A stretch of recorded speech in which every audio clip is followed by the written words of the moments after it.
Hold on to your butts. These are the Squashbuckler Diaries.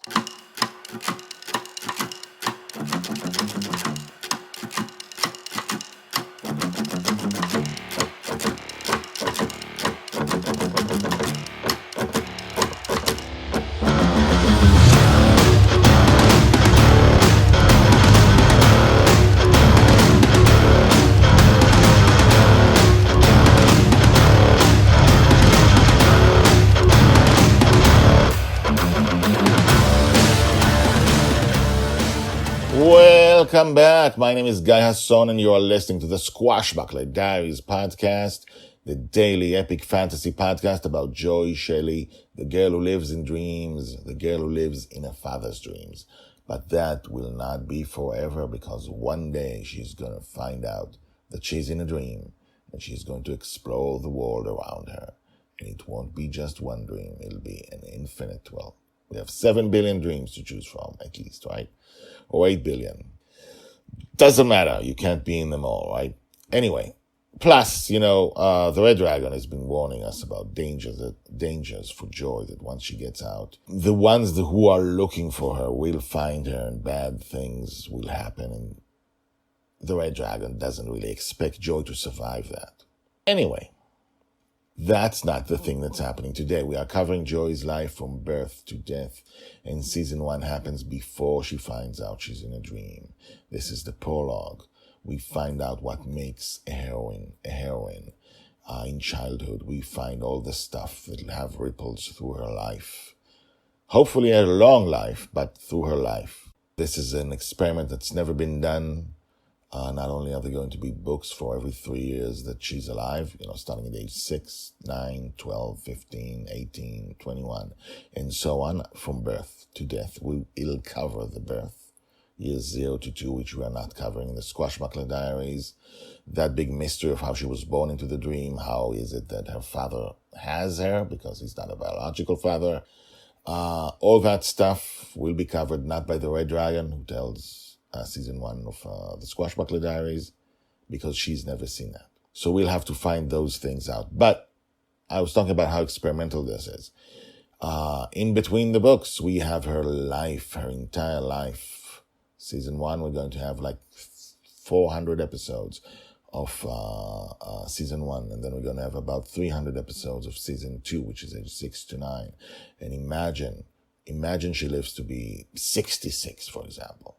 And then you can read all the books, and you can go back and see how this huge, massive heroine lived her entire life in the dream.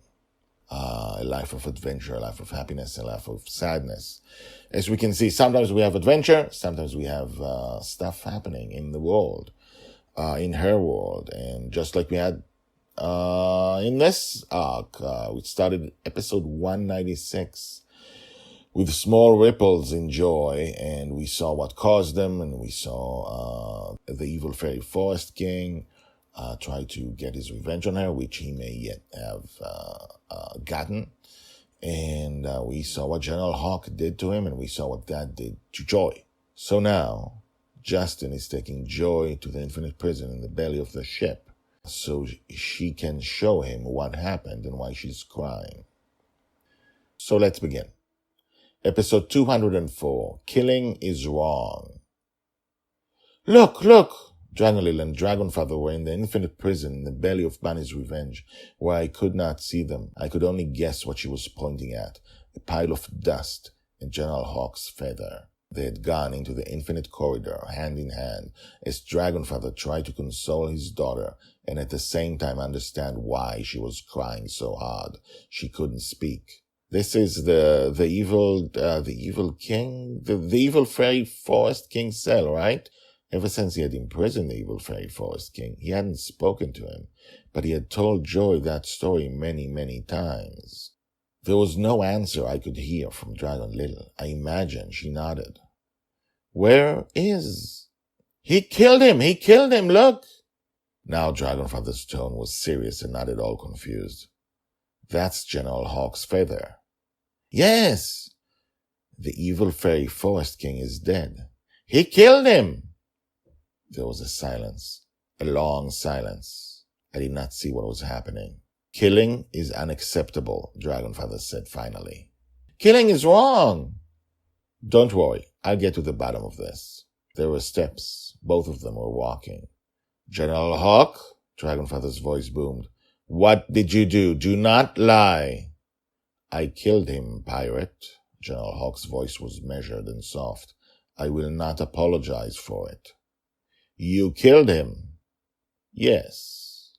From your cell? Yes. With a feather? Yes. How did you do that?